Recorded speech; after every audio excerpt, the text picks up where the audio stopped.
तो आज Indian bike driving की ट्रेडी में पता नहीं कहां से रोड पर अचानक इतना बड़ा गड्ढा हो जाता है और उसमें से निकलती स्क्विटी डॉल और ये आती है हमारे शहर में तबाही मचाना शुरू कर देती है। यहाँ तक कि रात होने पर ये काफी सारे लोगों को घर भी जला देती है। तो उसमें से एक फ्रैंकलिन का पुराना घर था और एक फ्रैंकलिन के दोस्त चिंटू का भी घर था जो उसकी स्क्विटी डॉल ने अपनी पावर से जला दिया था और फ्रैंकलिन और उसके दोस्त चिंटू के पीछे पड़ जाती है और दोनों लोग इससे जान बचाने के लिए भागने लगते हैं। क्या नॉर्मल फ्रैंकलिन बनकर फ्रैंकलिन SCP-09 बनकर इसे खत्म कर पाएगा या फिर यहीं खत्म कर देगा स्क्विटी डॉल को? जानेंगे आज के इस धमाकेदार वीडियो में। तो वीडियो काफी ज्यादा इंटरेस्टिंग और मजेदार होने वाली है, तो आप लोग पहले वीडियो को लाइक करके चैनल को सब्सक्राइब कर लें। तो आज मैं अपनी फ्रेंड टीना के साथ भाई काफ़ी ज़्यादा रात में घूम रहा था, क्योंकि आज हम लोग गए थे क्लब और क्लब से वापस आने के टाइम काफ़ी ज़्यादा रात हो गई थी। भाई रात में बाइक इतनी तेज से मैं बाइक चला रहा था कि टीना पीछे डर रही थी। अरे फ्रैंकलिन, बाइक को थोड़ा सा स्लो चलाओ ना। अरे रे टीना, तुम डरती क्यों हो? कुछ नहीं होगा तुम्हें। ये क्या हुआ यार, अचानक से एक ऐसा साउंड आ रहा है, पता नहीं कैसा आ रहा है साउंड। चलो भाई थोड़ा सा तेज स्पीड में बाइक कर लेता हूँ और टीना काफी ज्यादा डरने लगती है और हम लोग जल्दी से अपने घर आने लगते। तभी मुझे सामने से इतनी ज्यादा डरावनी आवाजें आने लगती और जैसे ही मैंने बाइक रोकी तो मेरे सामने आ जाता है टुंग टुंग टुंग सावर और वो मुझसे कुछ ये कहता है। अरे फ्रैंकलिन, तुम कहाँ जा रहे हो? अरे मैं तो कहीं नहीं जा रहा हूँ, मैं तो अपने घर जा रहा हूँ टुंग टुंग सावर, लेकिन तुम इतनी रात को रोड पे क्या कर रहे हो? अरे मेरे बच्चे को स्कूटी डॉल ने किडनैप कर लिया, तुम उसे प्लीज छुड़ा दो। और मैं उसे छुड़ाने गया था तो उसने मुझे बुरी तरीके से मारा और बोल रही थी कि दोबारा आओगे तो मैं तुम्हें जिंदा ही जला दूंगी। तो प्लीज फ्रैंकलिन, तुम उसे बचा दो। अरे टुंग टुंग टुंग सावर, तुम बिल्कुल भी चिंता मत करो, मेरे होते होते तुम्हारे बच्चे को कुछ नहीं होगा। तुम्हारा बच्चा कहाँ पर है? पता नहीं फ्रैंकलिन, वो किसी रैम के ऊपर ले गई थी जंगल के रास्ते से। तो तुम उस रास्ते से जाके प्लीज उसे बचा लो। मैं तुम्हें पावर्स दे दूंगा जिससे तुम SCP-09 बन जाओगे और उस तरीके से उससे लड़कर तुम उसे बचा सकते हो। ओके, लेकिन ये पावर्स मिलेंगी कहाँ पर? फ्रैंकलिन, उसके लिए तुम्हें एक जादुई डोर से जाना पड़ेगा और वो जो जादुई डोर की चाबी है वो मिलेगी तुम्हें ब्रिज पर। ओके ओके टुंग टुंग सावर, मैं चलता हूँ। तो भाई मैं टीना को उसके घर छोड़ देता हूँ, क्योंकि इन सब में मैं टीना को बिल्कुल भी इन्वॉल्व नहीं करूंगा, क्योंकि उसमें भाई इसकी जान भी जा सकती है और काफी ज्यादा वो स्क्रिप्टी डॉल डरावनी है और भाई वो काफी ज्यादा लोगों की जान भी ले चुकी है और मैं नहीं सोचता हूँ कि मेरी दोस्त टीना का भी यही हाल हो। तो मैंने टीना को उसके घर पर छोड़ दिया और अब हम लोग यहाँ से निकल लेंगे।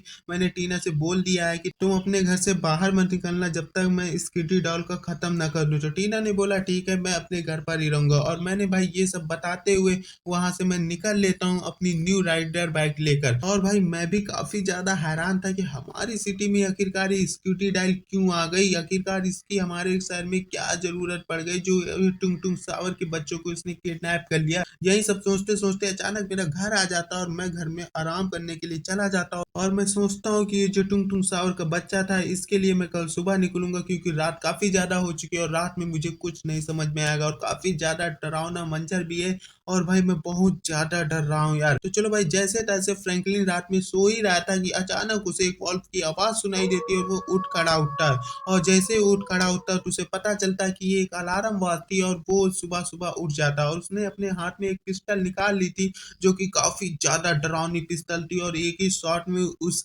SCP-09 का खात्मा हो सकता था। तो उसने अपनी बाइक जो कि कल रात को चला रखा था उसी बाइक से जाने वाला था। तो कल रात को फ्रैंकलिन इतना ज्यादा बाइक चलाया हुआ था और इतना ज्यादा नशे में था कि भाई उसे कुछ समझ में नहीं आ रहा था। ऐसा लग रहा था कि फ्रैंकलिन आज सुबह नहीं बल्कि रात में जा रहा, तो काफी ज्यादा स्पीड में गाड़ी को चला रहा था। तो भाई वो जा रहा था एयरपोर्ट्स के रास्ते से जा रहा था बीच पर, क्योंकि उस टुंग टुंग सावन ने कहा था बीच पर एक चाबी है जिसके कारण तुम्हें जादुई दरवाजा मिलेगा, उस जादुई दरवाजे से तुम खत्म कर पाओगे उस स्क्रिप्टी डॉल को। तो भाई यहाँ पर यार चाबी मिलना थोड़ा मुश्किल है, क्योंकि मुझे नहीं लगता यार यहाँ पर कोई चाबी रखेगा।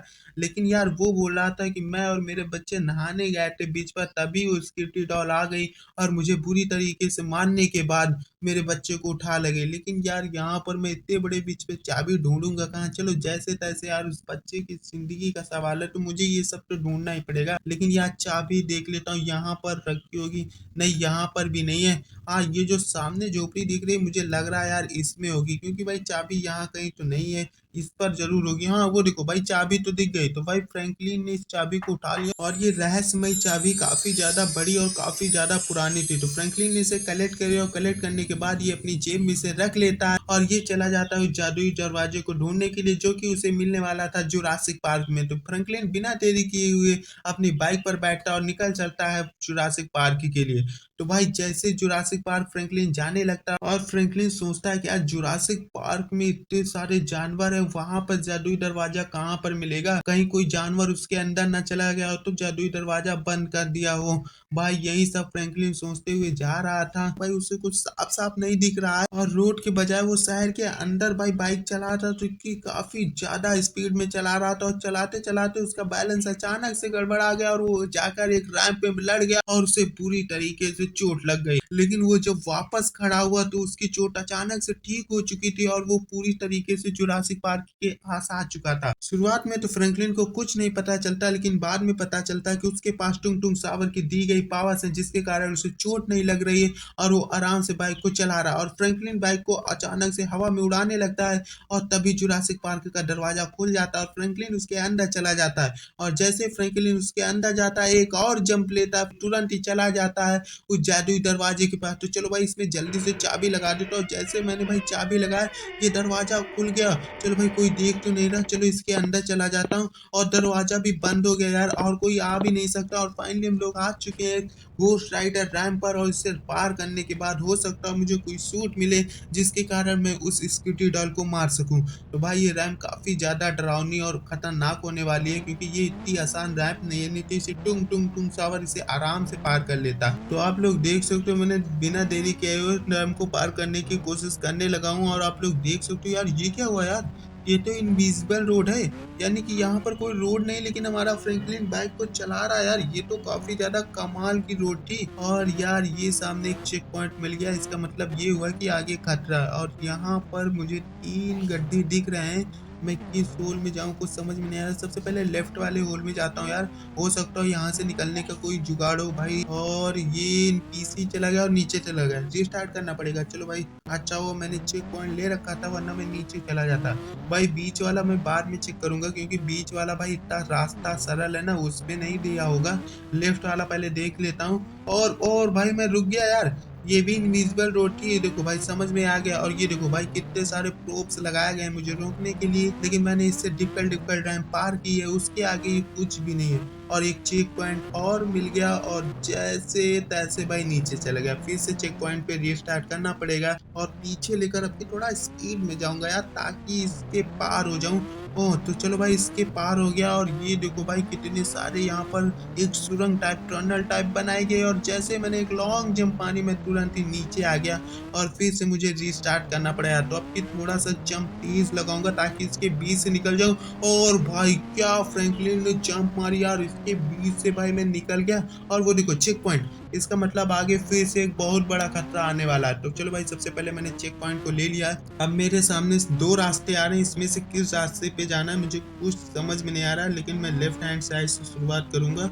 और ये देखो भाई ये रास्ता तो एकदम सही है यार, लेकिन नीचे एक भी रोड नहीं थी। तो मुझे यहाँ पर फूंक फूंक के कदम रखने, वरना मैं थोड़ा सा भी चूका तो मैं तुरंत ही नीचे चला जाऊंगा और मैं अपनी जान से हाथ धो बैठूंगा जैसे बाकी के लोग बन चुके हैं। तो भाई टुंग टुंग सावर के बच्चे को बचाने के लिए मैं जा रहा हूँ। वो हमारी सिटी में घूमने आया था और मैं नहीं सोचता हूँ कि वो अपने शहर जाने के बाद बोले कि इंडियन बाइक ड्राइविंग की सिटी में घूमना मना है यार, क्योंकि इंडियन बाइक ड्राइविंग की सिटी में जाने के बाद वहाँ पर एक सिटी डॉल है जो कि हमारे बच्चों को खा लेगी। तो मैं ऐसा कुछ भी नहीं होने दूंगा, मैं टुंग टुंग सावर के बच्चे को बचा लूंगा ताकि वो लोग हमारे शहर में आकर घूमते रहें। और भाई ये क्या सामने तो रोड ही नहीं, हम लोग जाएंगे कैसे यार, 1 मिनट। और भाई ये देखो कितनी कमाल की रोड लग रही है यार, ऐसा लग रहा है मैं हवा में बाइक को चला रहा हूँ यार।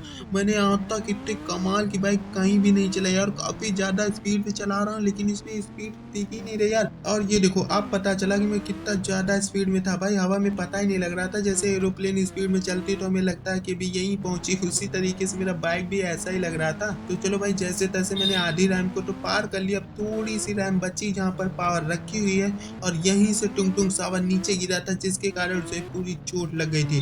तो फाइनली गाइस मैं तो यहाँ पर नहीं गिरा। और यार वहाँ कहीं स्किडी डॉल ना हो, चलो भाई मुझे थोड़ा स्पीड में बाइक चलाना है क्योंकि स्कूटी डॉल अभी दिन है तो हो सकता है वहां पर ना। और भाई फ्रैंकलिन ने क्या जंप मारा यार, कमाल। और सामने एक और प्रूफ है, कहीं फंस न जाए। और भाई क्या जंप मारी यार, हवा से ही बातें कर रहा हूँ। और ये देखो मुझे पता ही नहीं चला था, टुंग टुंग सावर ने मुझे इतनी ज्यादा पावर दी थी और मैंने लॉन्ग जंप मारी है और मुझे मिल जाती है एक ब्लू कलर की पावर जो कि काफी ज्यादा कमाल की लग रही थी दिखने में। मैंने इसे तुरंत ही कलेक्ट कर लिया और जैसे मैंने इसे कलेक्ट किया तुरंत ही मैं नॉर्मल फ्रैंकलिन से छोटा होता गया और मैं बन चुका हूँ एक खूंखार SCP-09 जो कि काफी ज्यादा डरावना लग रहा था। और मैं SCP-09 बनकर ढूंढने लगता हूँ स्कूटी डॉल को और स्कूटी डॉल मेरे सामने ही आ जाती, यानी कि वो भी मुझे ढूंढ ही रही थी कि फ्रैंकलिन कहाँ पर गया है। और फ्रैंकलिन के घर के सामने स्कूटी डॉल आ जाती जो कि फ्रैंकलिन SCP-09 बना हुआ था। तो SCP-09 बनकर फ्रैंकलिन काफी ज्यादा खूंखार हो गया था, लेकिन भाई इतने जोर से हंसने के बाद उसने एक आंखों से भयानक लेजर निकाली और फ्रैंकलिन को तुरंत ही नीचे गिरा देती है और अपना डांस करने लगती। फ्रैंकलिन दोबारा से उठ खड़ा होता है और काफी ज्यादा गुस्से में होता है, तो फ्रैंकलिन उसके ऊपर हमला करना शुरू कर देता। पहले वो पंजा मारता तो उसे कुछ नहीं होता, फिर उसने लास्ट से स्कूटी डॉल का सर ही अलग कर दिया और इस तरीके से स्कूटी डॉल को SCP-09 ने खत्म कर दिया। और SCP-09 जो कि फ्रैंकलिन बना हुआ था उसने टुंग टुंग सावर को बचा लिया और टुंग टुंग सावर के बच्चे को जैसे ही टुंग टुंग सावर के पास लेके गया फ्रैंकलिन तुरंत ही SCP-09 से नॉर्मल फ्रैंकलिन बन जाता है और टुंग टुंग सावर अपनी पावर्स को ले लेता है और टुंग टुंग सावर उसे धन्यवाद बोलता है, तुरंत ही अपनी सिटी वापस चला जाता है।